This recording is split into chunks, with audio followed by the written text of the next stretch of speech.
देवर्षि नारायण नारायण नारायण नारायण नारायण। देवर्षि नारद। देखो कामदेव, तुम जहां वहीं ठीक हो, मेरा पीछा न करो। देवर्षि आप यहाँ पधारे और तुरंत ही विमुख होकर चल दिए। यह तो देवलोक का अपमान हुआ। नारायण नारायण, परंतु कामदेव देखो, आप तो देव ऋषि हैं, भगवान विष्णु के परम भक्त और उनके प्रिय पात्र। मुझ अकिंचन से आपको कैसा भय? नारायण नारायण। कामदेव, सुना है तुम्हारे पास जो पुष्प बाण है उसमें वो शक्ति है जिससे बड़े बड़े ऋषि मुनियों की तपस्या भंग हो जाती है और वो मोहविष्ट हो जाते हैं, उनमें कामेच्छा निर्मित हो जाती है। सुना तो मैंने भी। नारायण नारायण।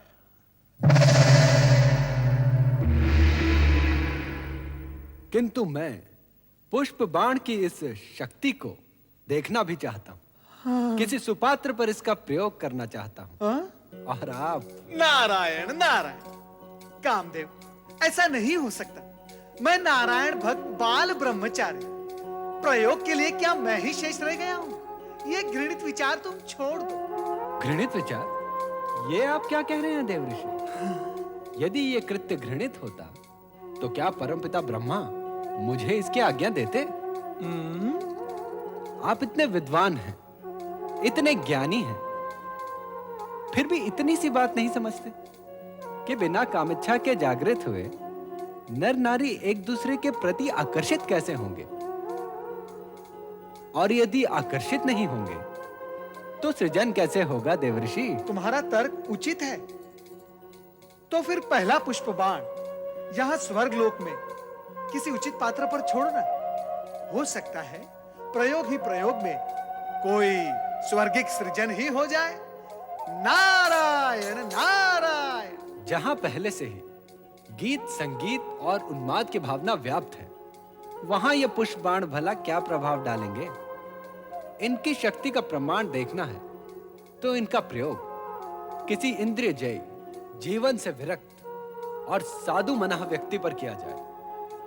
आप तो स्वयं इसी कोटि में आते हैं ना मुनिवर। और देखो कामदेव, इससे पहले कि मैं तुम्हें श्राप दूं, मेरी दृष्टि से दूर हो जाओ। नारायण नारायण। आपने मेरी पूरी बात तो सुनी ही नहीं। मैं तो ये कह रहा था कि आप मुझे किसी ऐसे पात्र का नाम बता दीजिए जो मानव दुर्बलताओं पर विजय पाकर भगवान में लिप्त हो।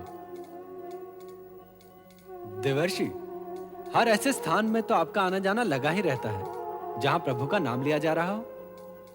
कृपा करके कुछ बताइए ना। देवी संध्या। देवी संध्या? ये कौन है देवर्षि? एक ब्रह्मचारिणी जो दिन रात ऋषि मुनियों के सत्संग में रहकर मानवीय दुर्बलताओं पर विजय प्राप्त कर चुकी है। कामदेव, मुझे पूर्ण विश्वास है कि उस पर आपकी यह पुष्प बाण व्यर्थ जाएंगे। यही तो देखना है देवर्षि। और हां, सुपात्र की खोज में सहायता देने के लिए धन्यवाद। नारायण नारायण। ब्रह्मचारिणी संध्या। ओम आदित्याय नमः स्वाहा। ओम आदित्याय नमः स्वाहा। ओम आदित्याय नमः स्वाहा। ओम वैश्वनराय नमः स्वाहा। ओम वैश्वनराय नमः स्वाहा। ओम वैश्वनराय नमः स्वाहा। ओम आदित्याय नमः स्वाहा। ओम आदित्याय नमः स्वाहा। ओम वैश्वनराय नमः स्वाहा। ओम वैश्वनराय नमः।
संध्या देवी, देवी संध्या, सुनिए देवी संध्या।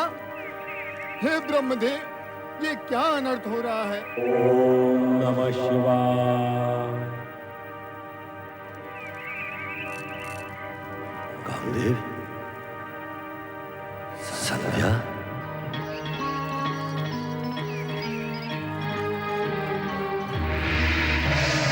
कामदेव,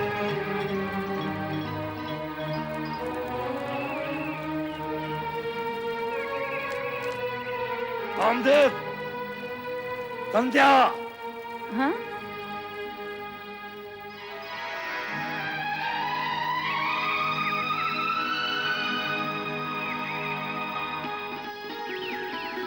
संध्या,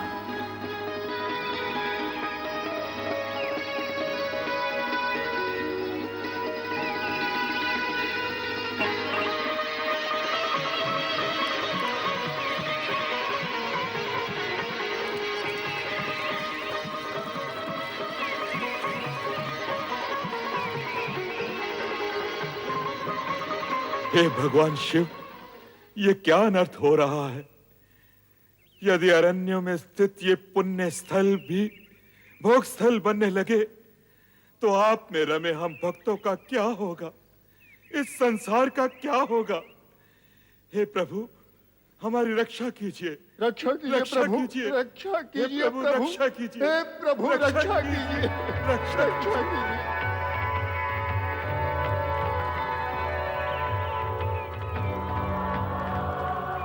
ब्रह्मदेव, संध्या,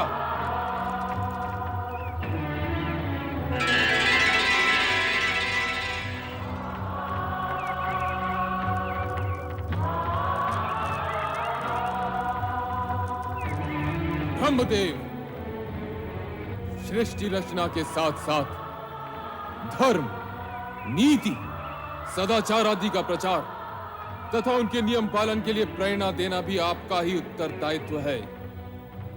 हमें खेद है, आपके मानस पुत्र कामदेव ने तो इस पावन वातावरण को कलुषित करने का प्रयास किया ही। आप स्वयं भी अपनी मर्यादा, अपने स्थान और अपने उत्तरदायित्व को भुलाकर इस निर्लज कृत्य में लीन हो गए। और देवी संध्या, तुम्हारा चरित्र तो न जाने कितनों के लिए आदर्श रहा है। सुनते थे पाषाण भले ही पिघल जाए, किंतु देवी संध्या के ब्रह्मचार्य कवच को भेद कर एक कामदेव तो क्या, यदि 100 भी प्रयास करें तो टिका नहीं सकते। किंतु तुम्हारा भी क्या दोष? जब शिष्टा ही डगमगाने लगे तो अनर्थ होना तो अवश्यंभावी है। हे देवाधिदेव सदाशिव, मैं अपनी भूल को स्वीकार करता हूं। अपने मानस पुत्र मनमथ मनोज के प्रमाद का अवलोकन करने में मैं ऐसा खो गया कि स्वयं को ही भूल गया। मैं अपने कृत्य पर लज्जित हूं और आपसे क्षमा याचना करता हूं। मैं नहीं जानती भगवान कि यह सब कैसे हुआ, किंतु इतना अवश्य जानती हूँ कि एक ब्रह्मचारिणी का मन यदि पल भर के लिए भी चंचल हो उठे तो ये पाप है। मुझसे भी पाप हुआ है। मैं बहुत लज्जित हूँ भगवान, मुझे क्षमा करें, मुझे क्षमा करें। नहीं, ब्रह्मचारिणी होकर तुमने अग्निहोता के पूज्य पद को कलंकित किया है। तुम्हारा अपराध अक्षम्य है। हाँ, मुझसे पाप हुआ है, मुझसे अपराध हुआ है। मैं कलंकिनी हूँ, मैं क्षमा के योग्य नहीं हूँ। नहीं, नहीं, नहीं। परमपिता, मुझे क्षमा कीजिए पिताश्री। तुम्हारे मुख से पिता सुनते हुए भी मुझे लज्जा आती है। तुम्हें अपने पुष्पबाणों का प्रयोग करने के लिए क्या ऋषि आश्रम और देवी संध्या मिली? बाद में जब मैं कामाधक देवी संध्या की सहायता के लिए पहुंचा तो तुमने मुझे ही अपने पिता को ही दूषित करने का दुष्ट चक्र चलाया। जो हुआ उसका मुझे खेद है पिताश्री, किंतु ये सत्य है। आपको अपने प्रयोग में उलझाने की मेरी कोई इच्छा नहीं थी। कामाविष्ट देवी संध्या के शरीर से निकली मोहिनी गंध ने आपको उनकी तरफ आकर्षित होने के लिए विवश कर दिया। और जो भी हुआ हो, किंतु आज तुम्हारे ही कारण लोक और शिव की दृष्टि में स्वयं लोक सृष्टा ब्रह्मा को लज्जित होना पड़ा। सदाशिव से क्षमा याचना करनी पड़ी। अब तुम्हें अपने किए का दंड मिलकर ही रहेगा। नहीं नहीं पिताश्री, मुझे क्षमा कीजिए, मुझे क्षमा कीजिए पिताश्री। मैं तुम्हें श्राप देता हूं कि वो भगवान शिव जिनके आराधना स्थल को तुमने अपने कुकृत्य से कलंकित किया है, एक दिन तुम्हें भस्म कर देंगे, भस्म कर देंगे, भस्म कर देंगे, भस्म कर देंगे।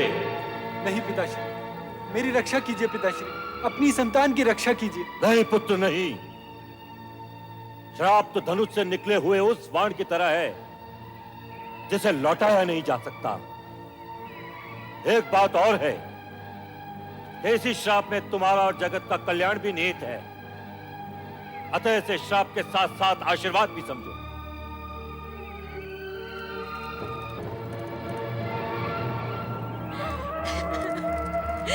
मैं पापी हूँ, मैं अपराधी हूँ, मैं पापी हूँ, मैं कलंकिनी हूँ, मैं कलंकिनी हूँ, मैं कलंकिनी हूँ, मैं कलंकिनी हूँ, मैं कलंकिनी हूँ, मैं कलंकिनी हूँ, मैं कलंकिनी हूँ, मैं कलंकिनी हूँ, मैं पापिन हूँ, मैं पापिन हूँ, मैं पापिन हूँ, मैं कलंकिनी हूँ।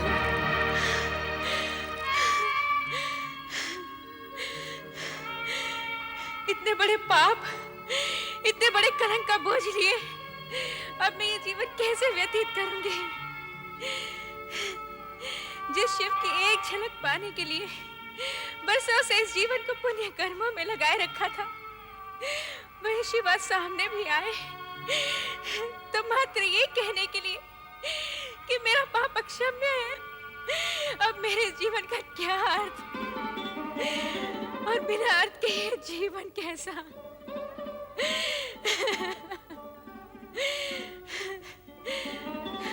तो आज मैं इस जीवन का अंत ही किए देती हूँ। ठहरो देवी संध्या,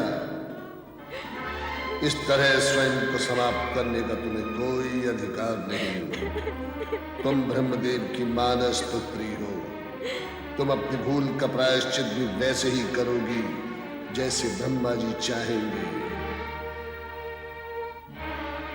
ओम नमः शिवाय, ओम नमः शिवाय, ओम नमः शिवाय, ओम नमः शिवाय, ओम नमः शिवाय, ओम नमः शिवाय।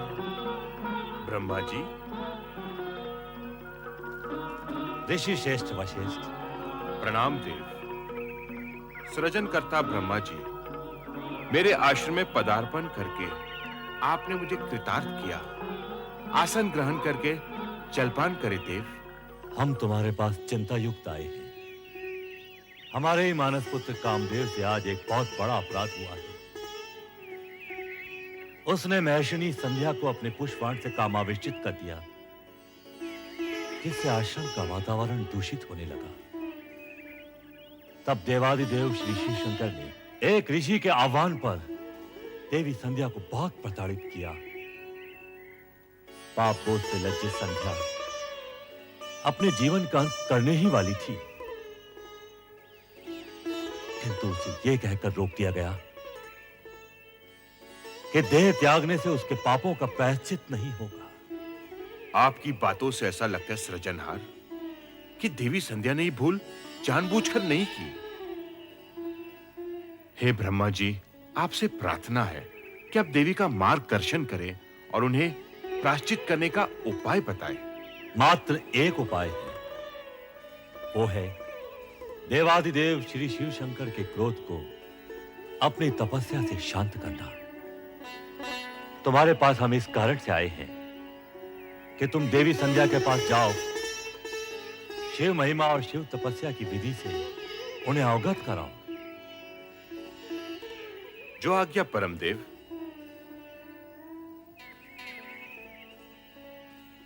किंतु संध्या इस समय होगी कहां? संध्या अपने आश्रम के पास वाले वन में एक पर्वत पर बैठकर अश्रु बहा रही होगी।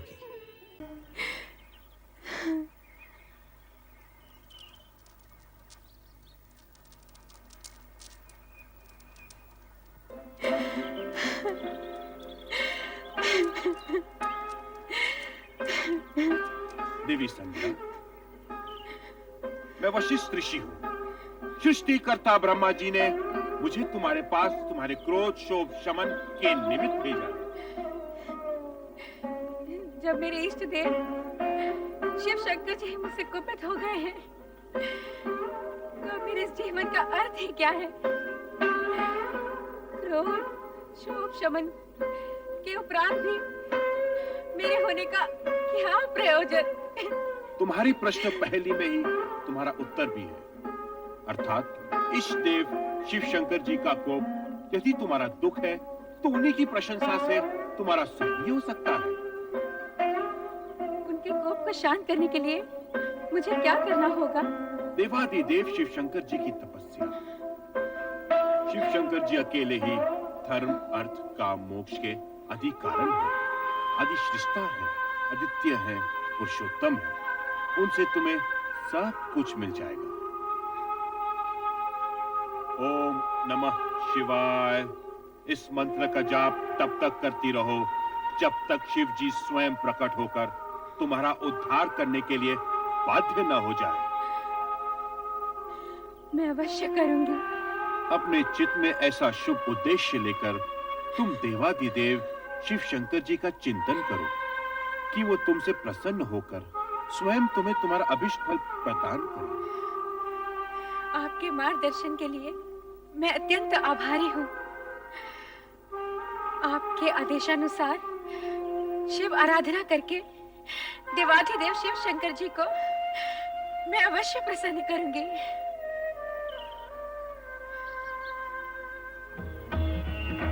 ओम नमः शिवाय।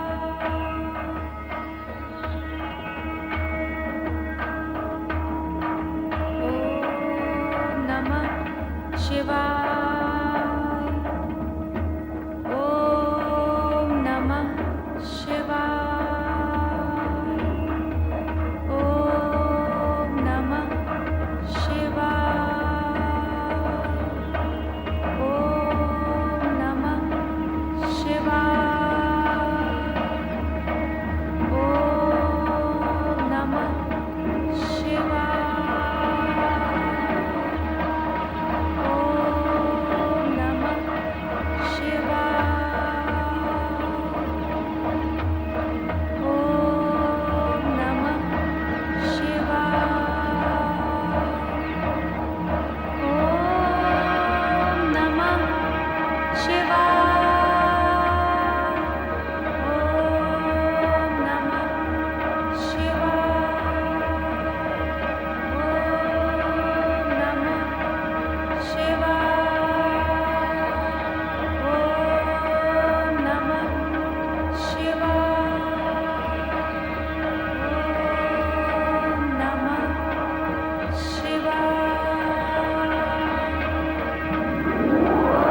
नमः शिवाय। ओम नमः देवी संध्या,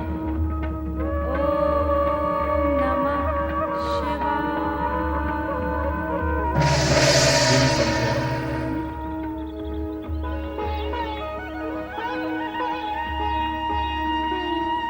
मैं तुम्हारी तपस्या से प्रसन्न हुआ। मांगो, वरदान मांगो। महेश्वर, यदि आप मुझे प्रसन्नता पूर्वक वर देने के इच्छुक हैं और मैं उसे पाने के योग्य हूं, तो मुझे 2 वर दीजिए। पहला वर ये कि संसार में कोई भी प्राणी जन्म लेते ही काम से युक्त न हो। यौवनावस्था को प्राप्त होने के उपरांत ही उसमें कामेच्छा जागृत हो। तुम्हारा पहला वर मैंने तुम्हें दे दिया देवी। अब अपनी दूसरी इच्छा प्रकट करो। मेरी दूसरी इच्छा यही है प्रभु कि यही मेरी अंतिम इच्छा हो। तात्पर्य? आप मुझे इस दूषित देह से मुक्ति दीजिए प्रभु। उसके उपरांत आप मुझे एक नया जन्म दें, जिसमें एक ऐसे महामात्र से मेरा विवाह हो जिसके संदर्भ से मेरा नाम भी एक ऋतु के रूप में जाना जाए। तथास्तु। किंतु अब मेरे लिए क्या आज्ञा है भगवान? इस पर्वत के नीचे चंद्रभागा नदी के तट पर स्थित तपसाश्रम में मेघा ऋषि 12 वर्षों तक चलने वाले महायज्ञ का अनुष्ठान कर रहे हैं। तुम वहां निडर होकर जाओ, तुम्हें कोई नहीं देख सकेगा।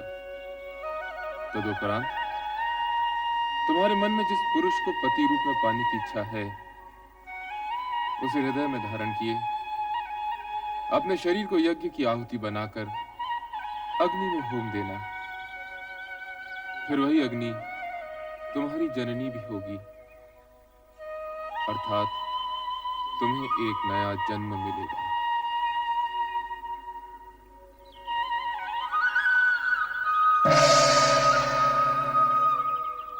मेघा ऋषि, ओम आदित्याय नमः। ओम आदित्याय नमः। ओम आदित्याय नमः। ओम आदित्याय नमः। ओम आदित्याय नमः। ओम सदाशिव का आशीर्वाद प्राप्त कर उन्हीं के बताए मार्ग पर चलती देवी संध्या मेघा ऋषि के आश्रम पहुंच गईं, जहां महायज्ञ चल रहा था। सभी के लिए अस्तित्वहीन अदृश्य संध्या ओम नमः शिवाय का जाप करते हुए यज्ञाग्नि की ओर बढ़ती गई और अंततः उसी में समा गई। तत्पश्चात यज्ञ की अग्नि से उभरा लाल प्रकाश देखते ही देखते पूरी तरह 2 भागों में फैल जाता है।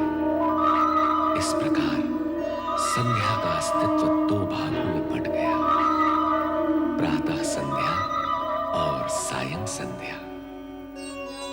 प्रातः संध्या देवताओं की आराधना के लिए और सायं संध्या पितरों के आह्वान के लिए।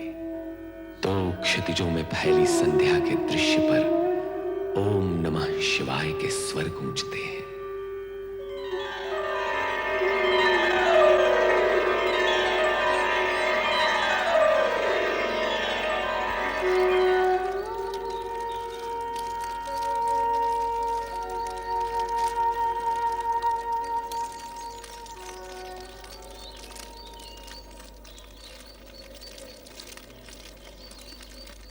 कौन है ये?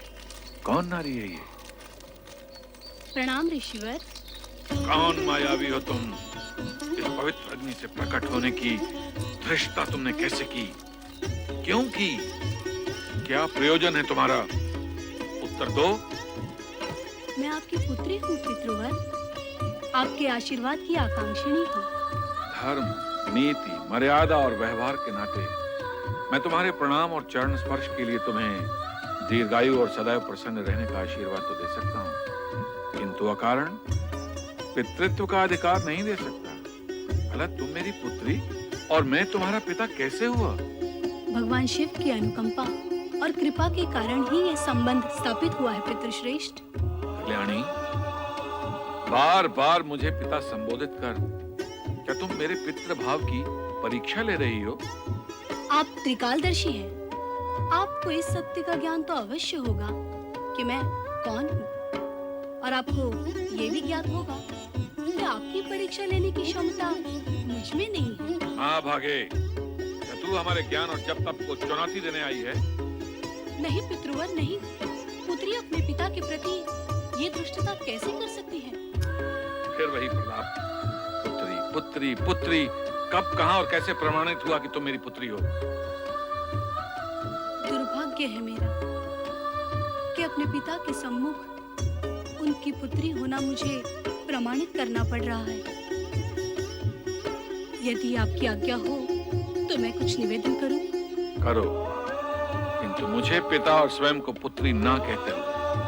यदि मैं आपके तन से उत्पन्न होती तो तनुजा कहलाती, यदि मन से उत्पन्न होती तो मानसी कहलाती, किंतु मैं आपके उस पुण्य से उत्पन्न हुई हूँ जो शिव की आराधना के प्रतिफल में आपका अधिकार है पितृवर।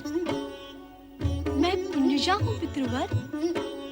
शिव आराधना के पुण्य से प्रतिफल में प्राप्त पुत्री को इतना कुछ ज्ञान है, और फल की प्राप्ति करने वाले पिता को इस विषय में कुछ भी ज्ञान नहीं। यह आश्चर्यजनक है, अद्भुत है। यदि ये सत्य होता तो स्वयं शिव भगवान इसकी पुष्टि करते, स्वयं निर्णायक होते, किंतु ऐसा नहीं। अब ऐसा ही होगा। हे देवों के देव, मुझे उबारो, मेरी रक्षा करो। ऋषिवर की पुत्री बनाकर जो सम्मान आपने मुझे दिया, ऋषि के सम्मुख उसे स्वीकृति से प्रामाणिक करो। दया करो भोलेनाथ, कृपा करो। हे देवों के देव महादेव, मुझ पर दया करो, कृपा करो मुझ पर, मेरी सुनो, मुझ पर कृपा करो देव। हे महेश्वर, मुझे दर्शन दो। देवों के देव महादेव, मुझ पर कृपा करो। हे भोलेनाथ, मुझ पर कृपा करो। हे महेश्वर, मुझे दर्शन दो। हे भोलेनाथ, मुझ पर कृपा करो, मुझे दर्शन दो। मेरी सुनो, हे भोलेनाथ, मुझे दर्शन दो, मुझ पर कृपा करो। हे देव, मुझे दर्शन दो। भोलेनाथ, मुझे दर्शन दो। हे देवों के देव महेश्वर, मुझे दर्शन दो, मुझे दर्शन दो देव।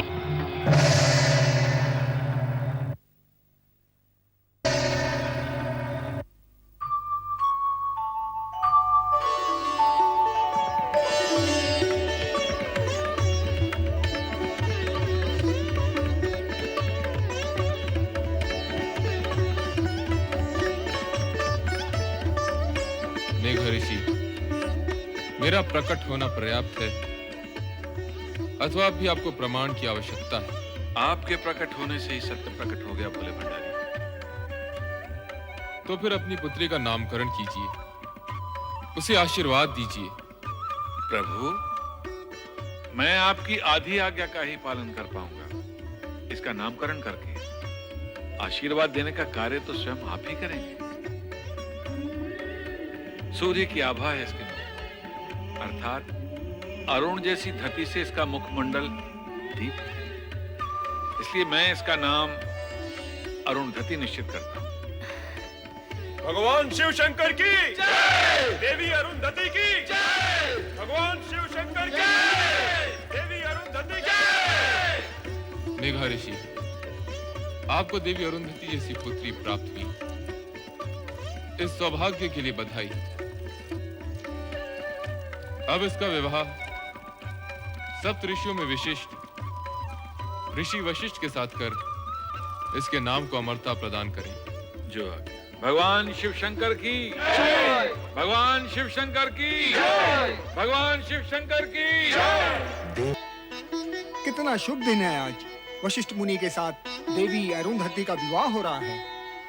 शुभ ही शुभ है ऋषिवर, किंतु ये समझ में नहीं आता कि शिव शंकर ने सप्त ऋषियों में से जानते हुए भी इस वर का चुनाव क्यों किया? ऋषि विश्वामित्र भी तो कम ज्ञानी ध्यानी नहीं थे। उनका तप तो देवताओं की ईर्ष्या का कारण है। हाँ, ये विचार तो मैंने भी किया था, किंतु उत्तर कौन दे? इसका उत्तर मैं दूंगा। भगवान शिव के निर्णय में शंका का प्रश्न ही नहीं उठता। संपूर्ण जगत में समता, ममता और मित्र भाव के रखने के कारण विश्वामित्र उच्च कोटि के तपस्वी हैं, किंतु वशिष्ठ समस्त जगत के कल्याण की कामना के लिए, अपनी विशिष्टता के लिए सर्वश्रेष्ठ है।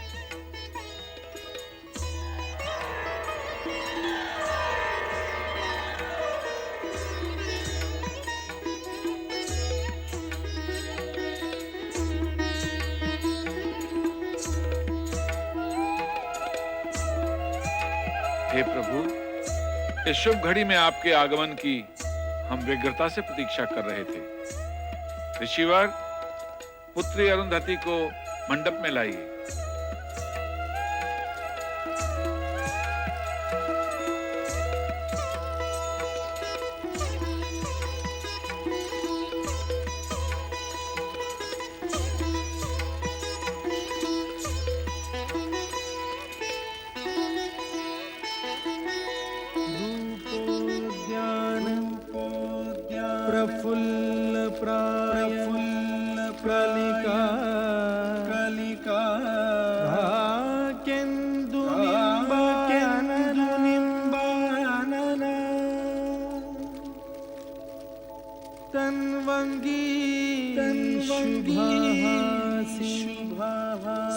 सुरसिका सुरसिका क्रीडा क्रीडा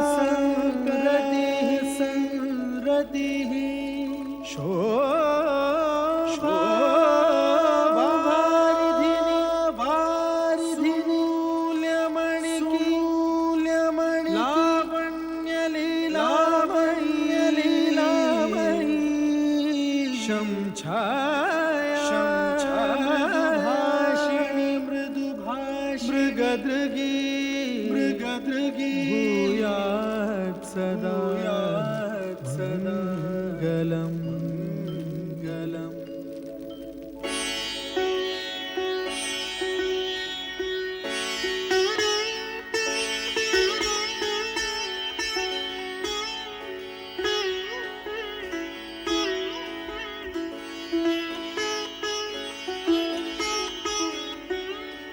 देवी अरुंधति, मेरे जीवन में आनंद की फुहार बनकर आई हो तुम, हर्ष की वर्षा बनकर आई हो तुम, और उससे भी पहले श्रद्धा और भक्ति का सगुण रूप हो तुम। वो रूप पाने के लिए जो कष्ट तुमने सहे हैं, उनका वर्णन करना असख्य है।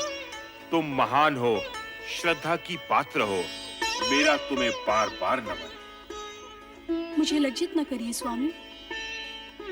संध्या का प्रायश्चित और अरुंधति का ये रूप आप ही के कारण संभव हुआ है। यदि आप मुझे शिव भक्ति की महिमा न सुनाते, देवादिदेव शिव शंकर को मनाने का मंत्र न देते,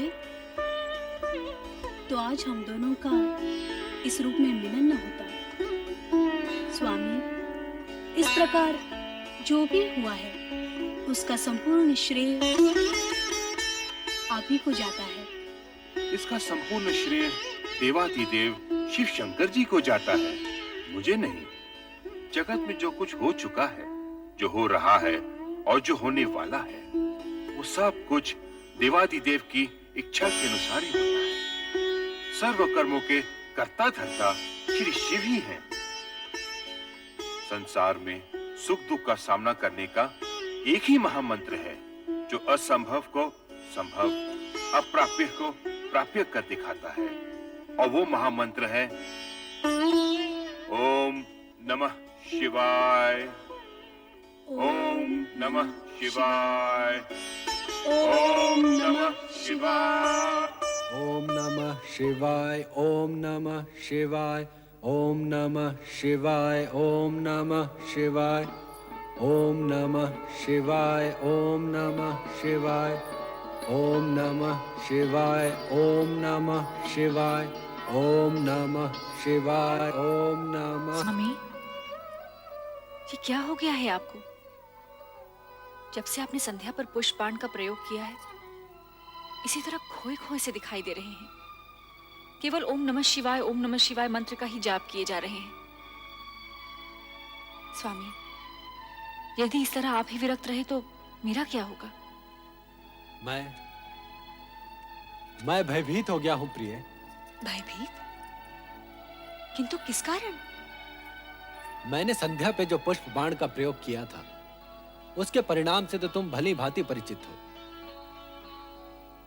कहीं ऐसा ना हो कि इस परिणाम का प्रकोप मुझे भुगतना पड़े।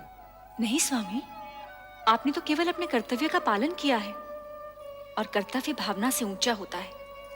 निसंदेह ये कोई अपराध नहीं है। परंतु रति, यदि भविष्य में कोई ऐसी अमंगल घटना घटित हो गई तो क्या होगा? नारायण नारायण। पुष्प धनवा भ्राता कामदेव, मुझे देखकर इस प्रकार आंखें चुराकर कहां भाग रहे हो? और देवी रति कहां अदृश्य हो गई? प्रणाम देवर्षि। नारायण नारायण। मैं तो तुम्हारा भ्राता हूं कामदेव। मुझे देवर्षि का सम्मान देकर लज्जित न करो। सम्मान तो आपको देना ही चाहिए। अच्छा, अब मुझे प्रस्थान के लिए आज्ञा दीजिए। अरे भाग कर रहे हो भ्राता? मेरी पूरी बात तो सुन लो। आज्ञा कीजिए भ्राताश्री। अपने पुष्प बाणों से विचलित करके तुमने संध्या का तो कल्याण कर ही दिया। नारायण नारायण। कल्याण? वो कैसे? देवर्षि, ऐसा प्रतीत होता है कि संध्या पे किए इस प्रयोग का मुझे प्रायश्चित करना होगा। नहीं कामदेव, तुम्हारे इस पुष्प बाण के प्रयोग से संध्या का यज्ञ में पुनर्जन्म हुआ है।